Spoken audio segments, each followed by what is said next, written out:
I've spent most of my life in medicine witnessing countless moments of birth and death, from the urgency of emergency rooms to the quiet stillness of hospice care. And over the years, I've come to understand that death isn't always something to be feared. In today's video, I'd like to share with you a very special story, a heartfelt reflection from a hospice nurse who has accompanied many patients through their final moments. What she shares is deeply honest, profoundly moving, and above all, profoundly human. It's about why she no longer fears death.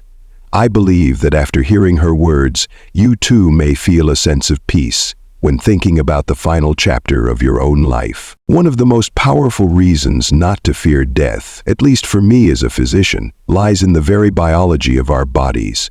You see, we often think of our bodies as being built only to survive, to fight, to heal, to hold on.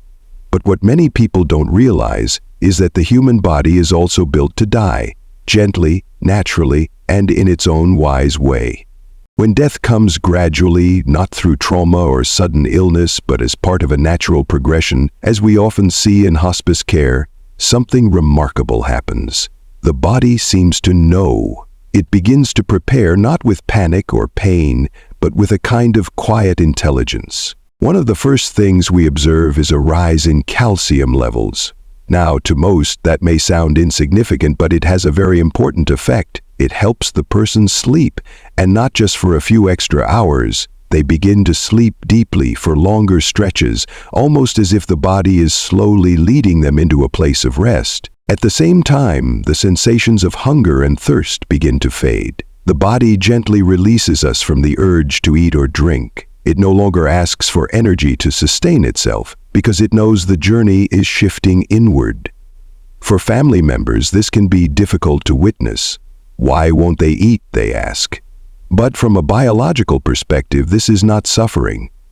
It is the body's natural way of turning down the volume, dimming the lights, preparing for closure. And then, as food and drink fade, the body moves into a state called ketosis. Many know ketosis from dietary trends, but in this context it plays a beautiful and vital role. Ketosis triggers the release of endorphins, the body's own natural painkillers, our internal morphine, if you will. These endorphins soothe discomfort, ease the mind, and bring a sense of calm. It's nature's way of caring for us, even in our final days, as a hospice nurse shared. And I've seen this echoed in my own experience. Watching this unfold is nothing short of awe-inspiring. It has reassured her, and it has reassured me, time and again. Because it shows us that dying isn't just a moment of ending. It's a process, a transition that the body knows how to do. A process that is gentle and in many ways merciful. In the next part of her story, she shares something even more personal, something beyond biology that brought her peace and transformed her view of death entirely. And I invite you to listen with an open heart as she describes that moment. But of course, not everything about death can be explained by biology alone. There are experiences that defy science, moments that reach into something deeper, something spiritual.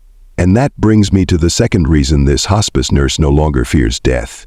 It's a story she carries close to her heart, one she hesitated to share for years, afraid others wouldn't believe it. But when she finally did, it touched countless lives, including my own. She had been caring for a young man who had come onto hospice far earlier than most.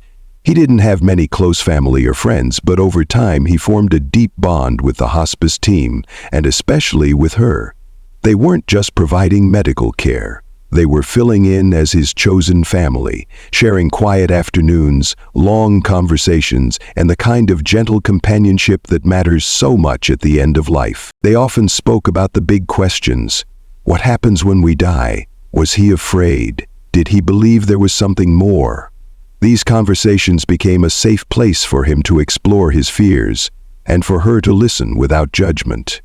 Though his body weakened, those talks seemed to bring him comfort. When his final day came, she knew. There's a certain stillness that experienced caregivers recognize, a shift in breath, a softening of the face, the unmistakable quiet that signals the soul preparing to leave. He was unconscious, but calm. She sat by his bedside for a moment, said her quiet goodbye and left, asking the nurse inside to let her know when he passed. Outside in her car, she paused. She wasn't rushing off, she was thinking of him, his gentleness, his laughter, the courage he'd shown in those final weeks. She was simply holding space for his memory. And then, something extraordinary happened. She heard him, not with her ears but inside her mind, a voice so familiar, so unmistakably his. It was as if time stopped. In that moment she was overwhelmed with the most powerful sensations. Love, peace, joy, freedom. He was speaking to her without words, but she could feel what he meant. "If I had only known," he kept repeating. "If I had only known how beautiful this is, I would never have been afraid." She felt as if she was soaring, not in body, but in spirit, as though he were lifting her with him, letting her glimpse whatever it was he had just stepped into. It wasn't darkness. It wasn't emptiness. It was something radiant, and for someone who had lived a life filled with anxiety and heaviness, it was clear that now he was finally free. Then, just as suddenly as it began, it was over. The sensations faded. She sat there stunned, heart pounding, eyes filled with tears. And at that very moment, her phone lit up with a message. He had just died. She already knew. For a long time, she kept that experience to herself. It was too personal, too strange to put into words. But in time, she learned that what she had experienced had a name. Shared death experience. It is rare, but it happens, when someone still living is momentarily allowed to share in the passing of another.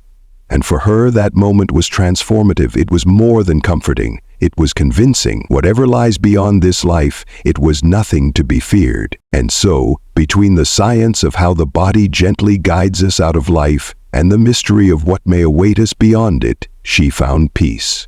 A kind of peace that doesn't come from wishing death away, but from understanding it, witnessing it, and even, in some moments, being touched by its quiet grace. That is the gift she now offers to others, and it is the same gift I hope this video might offer to you. Not an answer to every question, but a softening of the fear. A reminder that death, like birth, is part of life, and that perhaps, just perhaps, it holds more beauty than we ever imagined. She would go on to witness many deaths after that one, some quiet, some difficult, all deeply human. But that experience stayed with her, quietly shaping how she showed up for the next patient, the next family, the next moment of letting go. It became, in many ways, her silent companion. A truth she carried in her heart even when the room was full of sorrow. There was another moment, years later, that echoed the first, though it came in a different way. This time, it was an older woman, a retired schoolteacher, who had lived a long life but carried an anxious heart. She often spoke of her fear of dying, not because of pain, but because of the unknown. She was sharp, inquisitive, and liked to read poetry aloud from her worn books during quiet evenings. Her favorite line was from Rainer Maria Rilke, "Let everything happen to you, beauty and terror, just keep going. No feeling is final." The hospice nurse spent many hours with her, simply listening. And when her final hours came, the nurse was again by her side. The woman was in and out of consciousness, her breathing slow and rhythmic. Her favorite music was playing softly in the background. Debussy's Clair de Lune. She had requested it weeks earlier. What happened next was quiet. No voices in her mind, no soaring sensation like before, but just as meaningful. As the nurse sat with her, she felt a shift in the room. The air seemed to still. The tension that had once been in the woman's brow melted away. Her shoulders, which had always been slightly drawn up from years of worry, dropped, finally at rest. And then came something she hadn't expected, the faintest smile on the woman's face. It wasn't dramatic, but it was unmistakable. A smile, like she had seen something or remembered something just before taking her last breath. The music played on, and then she was gone. The nurse didn't need to explain it. She didn't try to name it, but she recognized something sacred in that moment. A peace, that arrived not because suffering ended but because fear did. And that smile, so small yet so profound, became part of the nurse's understanding of what death can be. Not all deaths look this way. Sometimes there is struggle, sometimes there is silence, but again and again she saw that even in the most complex endings there could be moments of extraordinary gentleness. Sometimes it came through a shared gaze, sometimes through a soft laugh, a final word, or a long pause where nothing was said, but everything was understood. These were not just medical moments, they were human ones. And it was in those moments, again and again, that she found not only comfort, but awe. That is why she speaks of death not with dread but with reverence, not because it's easy, but because in the quiet corners of life's final chapter, she has seen something beautiful, something soft, something true. And for those willing to listen, it may just change the way we live and the way we let go. And so, after all the stories, all the years at the bedside, all the quiet goodbyes and the unspoken understandings, she found herself no longer afraid. It hadn't happened all at once, not with a single revelation or a grand awakening, but gradually, gently, like the way dusk slips into evening. The fear had simply faded, replaced by something steadier, a kind of trust. She had come to see that both science and spirit were not in conflict, but in quiet conversation. The body, with its intricate wisdom, knew how to let go. It offered sleep, comfort, and a natural surrender, and the soul perhaps knew how to rise, sometimes with a whisper, sometimes with a smile, and sometimes with a message that could not be explained but also could not be denied. These two truths, one rooted in biology, the other in mystery, held her like two open hands. They steadied her in moments of loss, and they gave her something powerful to offer others. Reassurance, not the empty kind, not false promises or platitudes, but the kind that comes from being there, from sitting at the edge of life again and again, and witnessing not just endings, but transformation. She began to speak more openly about what she'd seen, not to convince anyone of anything, but to offer comfort, to say, "This is what I've witnessed, this is what I've learned. You don't have to be afraid." And that, more than anything, is what she hopes for others, for you, watching now. That even if you still have questions, even if a part of you still trembles at the thought of death, you might feel just a little less alone in it, that perhaps something in her words, her story, her experience, might soften the fear that lives in so many of us. Because the truth is, fear often grows in silence, in what is unspoken, unknown, unshared.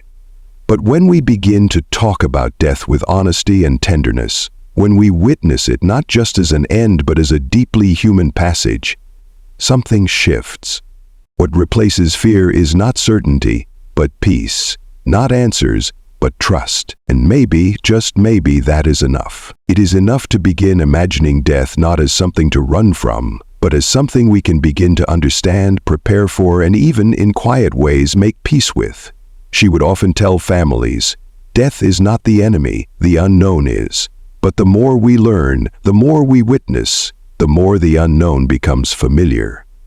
And familiarity breeds gentleness, the same way we prepare for a birth, with music, with touch, with softness. We can prepare for death. She had seen the profound difference it made when people felt empowered to ask questions, to choose where they would take their last breath, who would be beside them, whether there would be light in the room, or silence, or prayer, or laughter. These choices, however small they seemed, gave people dignity. And dignity has a quiet power. It brings calm to the living and peace to the dying. She believed deeply that conversations about death should not begin in crisis, but in stillness, around the dinner table, in letters, in quiet walks. Not morbid talks, not dark or heavy, but truthful ones. She had seen what happened when families were unprepared, the confusion, the guilt, the scrambling. And she had seen what happened when people were brave enough to talk, the gentleness, the clarity, the grace. No matter the story, that is the gift she now wishes to pass on, not a manual, not a doctrine, but a permission to be curious, to wonder aloud, to speak of the end of life as part of life. And maybe in doing so we begin to live more fully, because when we lose our fear of death even just a little, we begin to hold life with more reverence. We begin to cherish the ordinary, a conversation, a warm cup of tea, the sound of someone's laughter in the next room. Death, she would often say, teaches us how to love. It reminds us what matters. And if we let it, it brings us back to life again and again, long before we ever leave this world. So let us not turn away. Let us listen. Let us talk. Let us be unafraid to look gently into what comes next. Not because we have all the answers, but because we are no longer alone in the asking. And so, as we come to the end of this video, I want to thank you, truly, for choosing to sit with this topic, for allowing yourself to listen, to feel, and perhaps to soften even just a little. I know that talking about death is not easy. For many, it brings up fear, grief, or memories we've tucked away for years. But I also believe with my whole heart that talking about it is one of the most loving things we can do. Loving to ourselves because it gives us peace. Loving to those we leave behind because it gives them clarity. And loving to life itself, because when we stop fearing the end, we begin to live with deeper presence, greater tenderness, and more gratitude for every breath. If this story brought you even a moment of comfort, then it has done what it was meant to do. Let it be a seed for a conversation, for reflection, for courage. Talk to those you love. Ask them what matters to them. Share what matters to you. Death will come for all of us, but fear doesn't have to. Until next time, take gentle care of yourself, and may peace walk beside you, always.